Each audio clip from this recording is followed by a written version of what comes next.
Echo Fan Grey Wolf, welcome to Kung Fu Havoc number 2. I'm going to put the suit on. I don't have a lot of time, so after I get the suit on, we're going to go right into nunchucks and some martial arts in the Spider-Man 2099 suit. Guess I probably should keep it. Screw it. It's fine right there.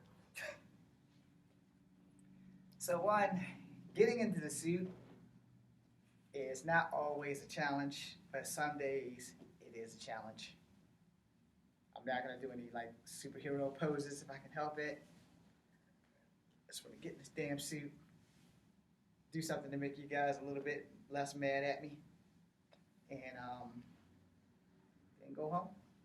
Also, with most of these suits, especially like the ones that has these unremovable aesthetics, like it's claws and stuff, well, technically they're elbow spikes, Guyver style. Well, they're forearm spikes. But getting into the suit is an adventure in itself sometimes. And to the perverts on my TikTok saying that I had a boner, I did not. But there's always one. Dirty-minded fucker. I can say that because I'm a dirty-minded fucker out there. The difference is I generally don't write anything in the comments negative on anybody. And I'm going to be honest with you. Not many people is as true as they pretend to be. And with me, you get 99.9. You don't get no bullshit. If you've been on my YouTube channel long enough, then you know. If you've been on my Instagram or my TikTok long enough, then you know. You know what you know. And honestly, you either do or you don't. Which means you either give a damn or you don't. I'm good either way. Because if I don't lie, I don't have to worry about fucking all that damn hard work you gotta do when you put into a lie. I am still working on my songs. I literally wanted to do them from here, like today.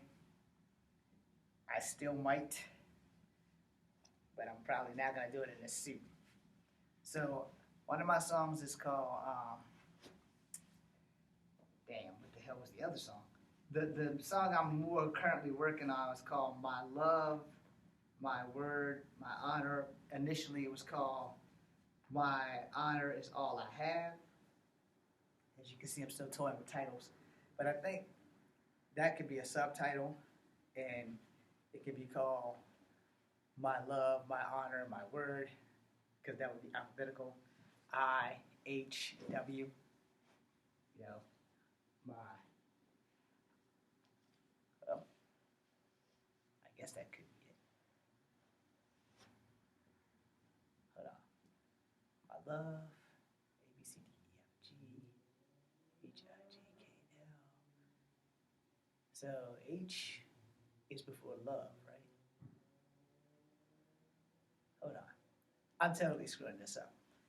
And something's in my damn shoe after all that. I hate when that happens.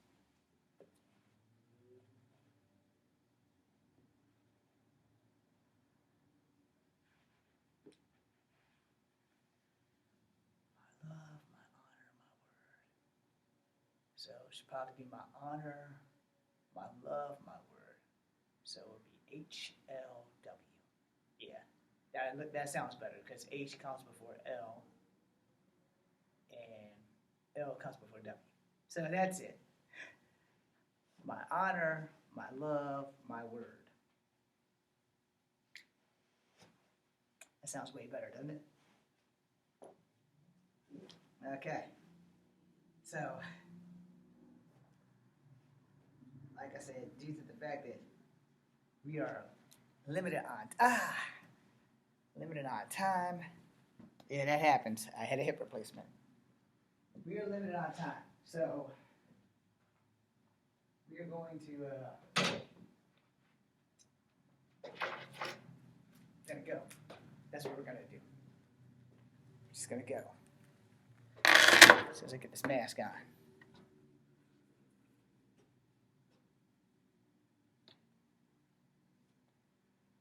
And don't worry, I won't do anything fancy. We save the fancy stuff for outside.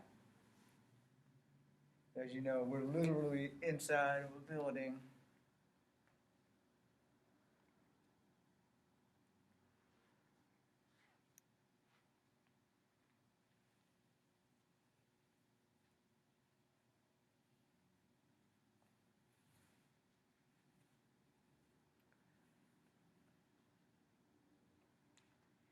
Also put Gatorade to drink.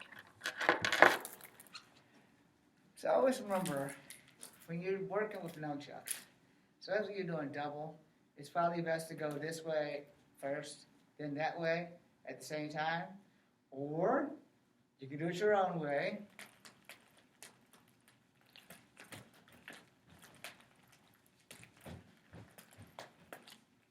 But also remember, these things fly back when they hit solid objects. So when they hit somebody in the face, it's quite possible they can hit you in the face too. So be careful with that.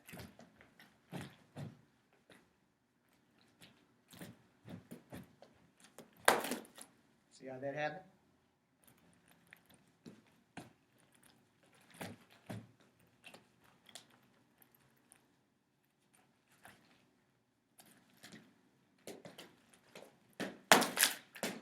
Now you know why you don't do that. I just created a clusterfuck.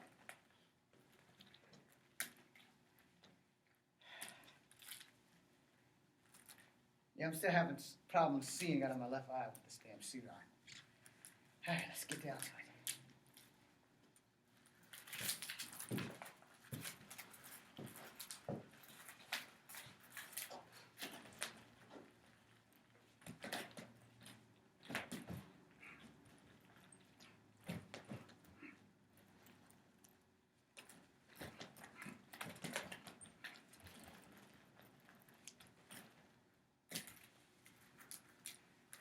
Pretty big, huh?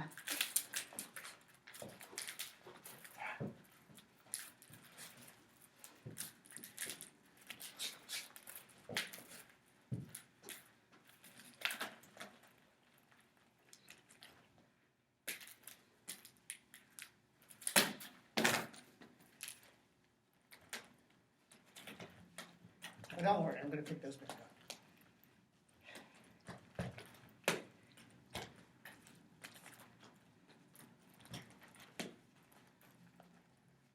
That's called a recovery.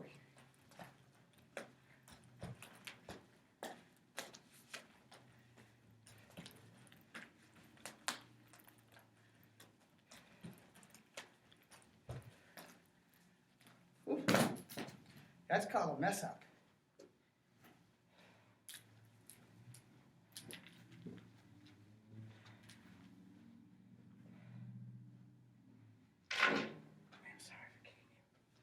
Yes, I apologize to my nunchucks.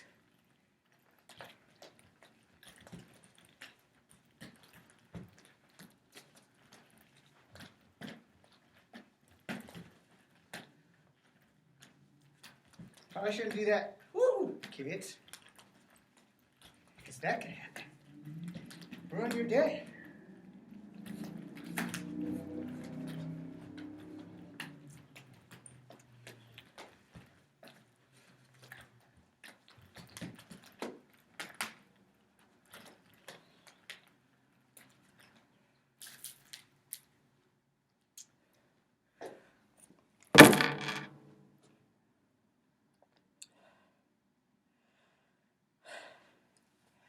Sometimes it gets hard to breathe in this shit.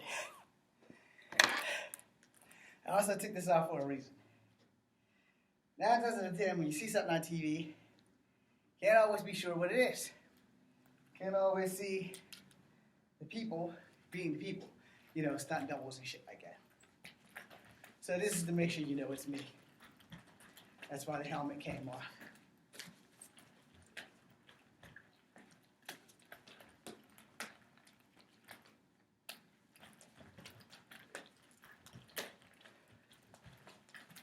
I do my own stunts.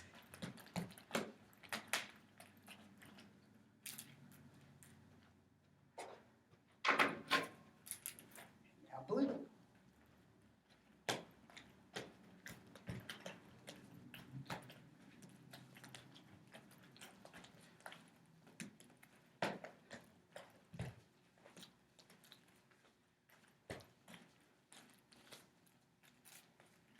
called a recovery.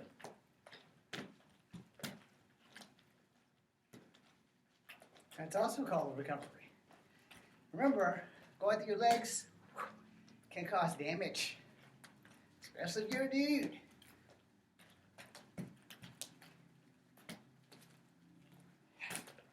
Another recovery.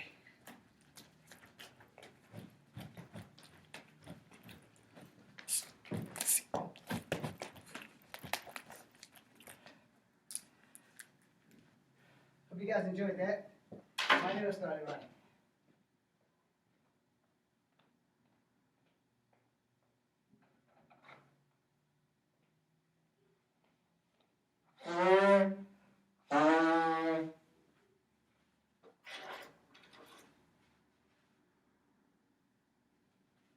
But I gotta make sure it's clean. I want to give you guys any birthday presents.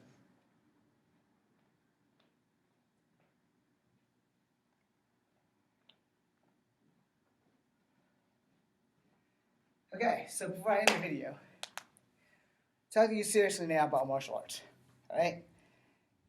There's a lot of things that you see me do on YouTube, on TikTok, on Instagram. I want you to be safe. I want you to understand something. I've been doing martial arts for a very long time.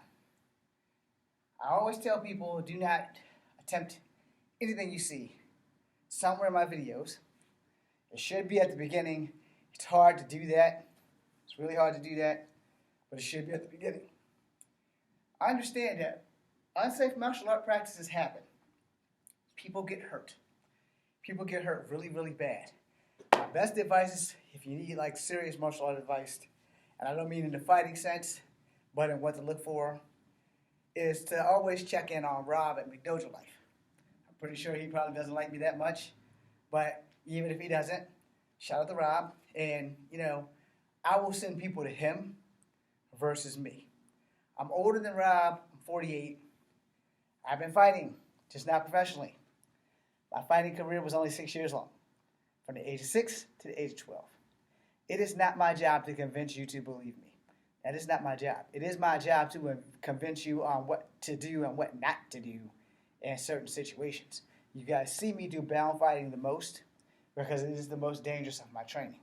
You see me do the same shit every time you see a bound fighting video. It's not because I can't do anything else. It's the simple fact is because, one, without a training partner, the bound videos don't show you shit. They do show you the don'ts. But without a training partner, without resistance, they only show you the possibilities. Okay? Now, with a training partner, it would show you what really works and what doesn't. No one's going to let me kick them in the face. They might choreograph a fight scene with me, which is safer, but they're not literally going to let me kick them in the face. All right? And I don't blame them. I don't want to let anybody kick me in my face. I'm not going to say it can't happen. I know firsthand that when we are making films, shit happens. People get hit. Things go awry. You miss your mark, you overstep your mark, you catch one in the jaw. Your opponent who you are fighting in the movie, in the script, whatever, they miss their mark, you miss your mark, somebody's going to get clipped. And I don't mean that in a bad way, shit happens. When you're making movies, shit happens. This is why sometimes they do the slow motion scenes.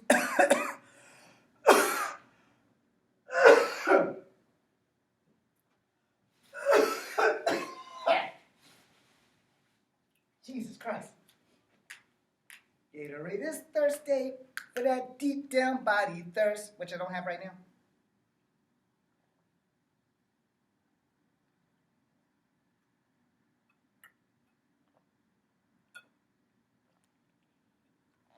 Or maybe I do. That's why I bought two. Excuse me. Anyway, if a martial artist doesn't explain a lot of stuff to you, it's either lack of knowledge, lack of experience, lack of both, or maybe they was just never taught it to begin with. You have to weigh those variables. Yes, not everything I know has been taught by other people.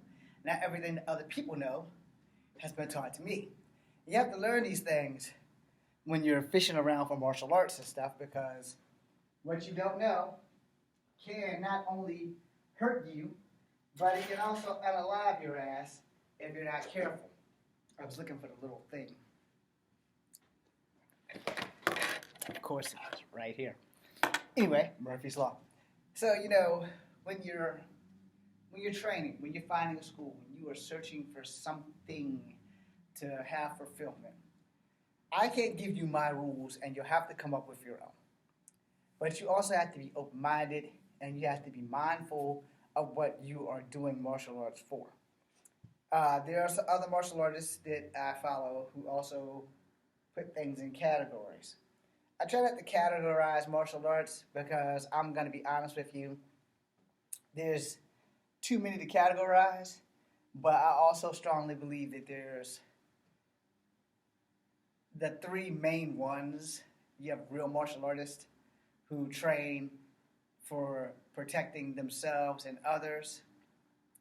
You have martial artists who train and make a career out of it. That would be your professional fighters. And you have people who just train to stay in shape, who know martial arts but wouldn't dare use it even if they knew it. All right? I fall into the latter two. I train because it's my way of life, which was not listed in those three. But I also wanted to be in the UFC in 1993 when I was 19. And they pretty much gave me the finger because I only weighed like 125 pounds. I didn't weigh that.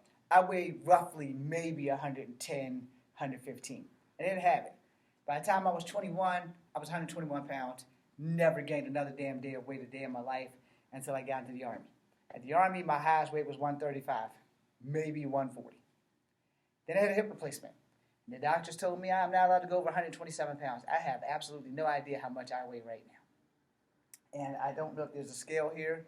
And even if there is, I'm not fucking with it. Because this is a place of business, not my personal playground.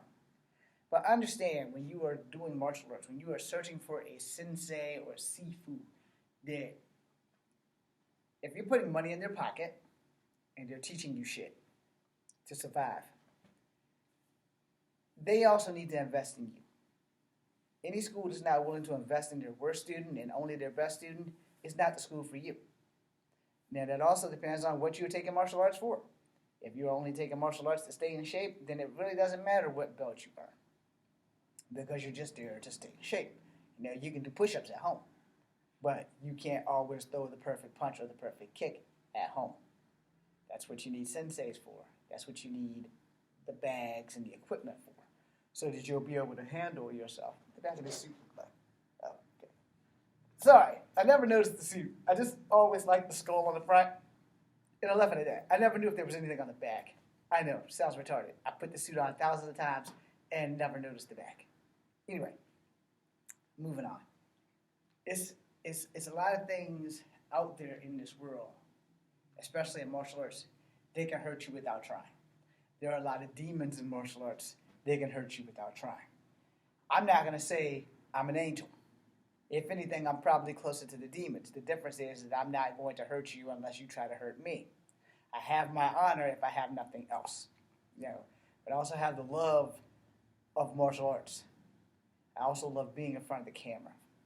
And it makes me happy to be in front of the camera, to entertain y'all and get things the way they should be. However, I've been doing this for 20 years, yo. I just started my 21st year in this business, and we are praying that something goes right. However, just like in the martial arts, many things go wrong before they ever go right. And you need to understand that when you are doing martial arts, many things go wrong before they go right, and mistakes is how you learn. Mistakes is how you learn. So when you make a mistake, own it, live with it, and move on. As we close to this video, when I'm doing my nunchucks like this, one hand's closer to the top and one hand is not. If I get both of them to the top, I have a little bit more control. The problem is I got these little feathery things on my arm. And if you're going to double strike, this ain't how you're doing it. Starting from here, there. And then if you go right to swing left, left to swing right, you have a less chance of hurting yourself. But if they're on both sides and you're in this position, that works. Can also probably come back and hit you as you just saw. That works better for me. Now, the key to that was the word better for me.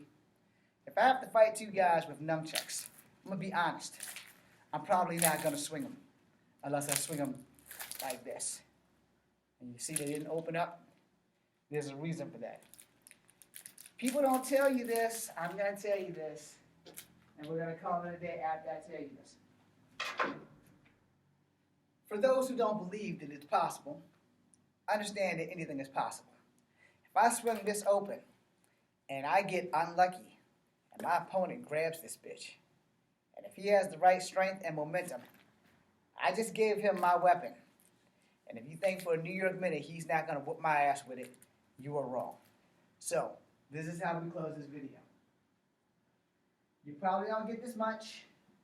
You probably never will. And yes, I dug out a front wedgie, and now I'm digging out a back one. Please consider this, even if you don't give a shit about what I'm saying, but please consider this. The only weapon that matters in a fight is the one you bring to the table. The only weapon you should ever bring to the table is the human weapon. I say this time and time again. Because everybody sees people with weapons, and they say, oh, that guy with that weapon, he's a badass. That guy with that weapon, he's a badass. You fail to understand the weapon is an extension of your skill set. And here's where the problem kicks in. You don't know that other person's skill set. I'm sure when you watch these videos, no one on the other side of the screen tells you what I just told you. You don't know that other person's skill set. So yeah, you might be able to come at me with a sequence attack.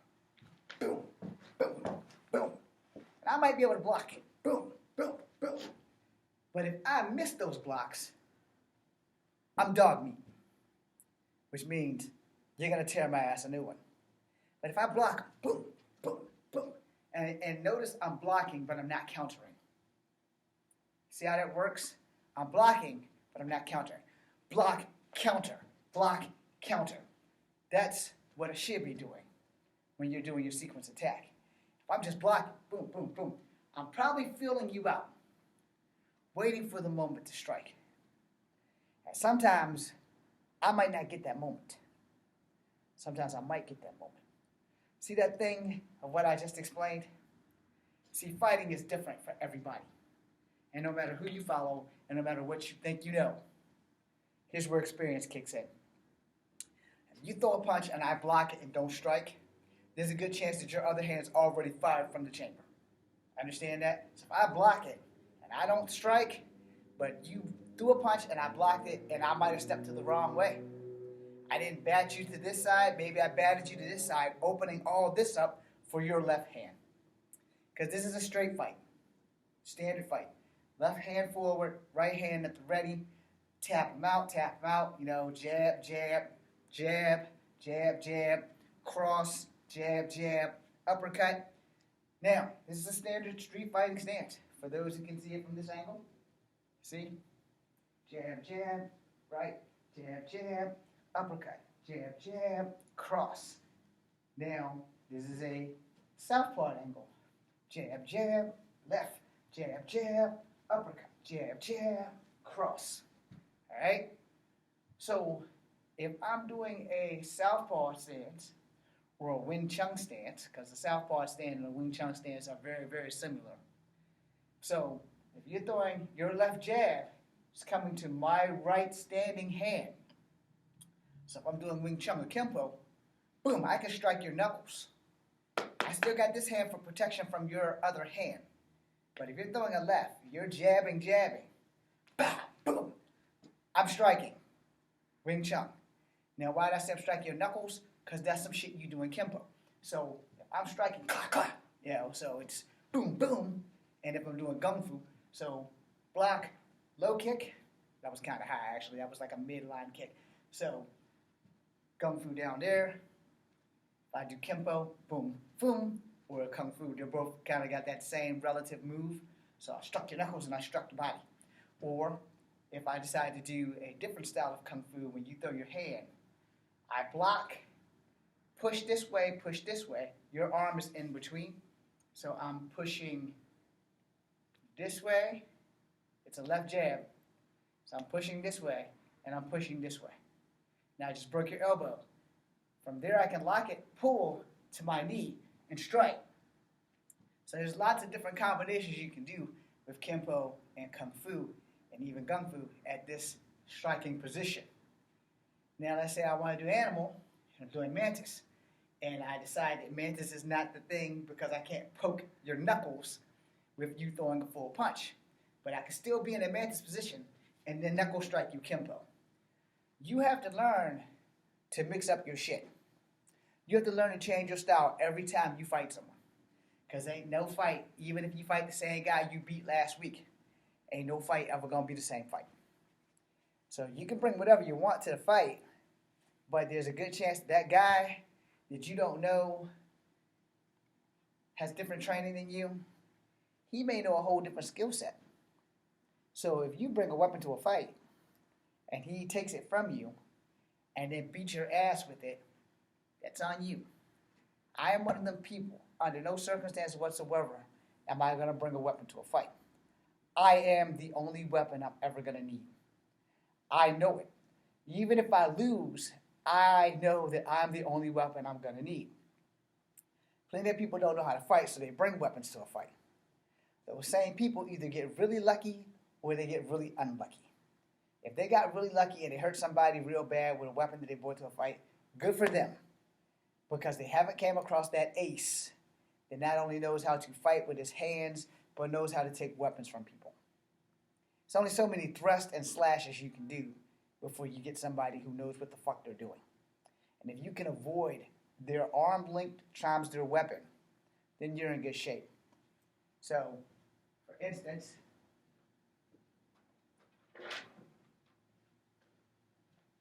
this is my arm length. Now I can't make this stay out like this when I do this, but from there, depending on where I'm holding this chuck, if I'm at the bottom, that gives me a little bit more range. If I'm at the middle, that cuts my range off a little bit. If I'm at the top, that cuts my range off a lot. So if I'm at the top, it's going to have to be a short strike and it's going to have to be quick. And if I don't know what I'm doing, they're going to be his nunchucks. And they're going to take them from me. And they're going to beat my ass. Why did that happen? Because I didn't know who I was fighting. And because I don't know who I'm fighting, I choose not to bring weapons to a fight. You won't hear this from too many other martial artists, but you're going to hear the truth from me. And if you don't like the truth, I'm sorry.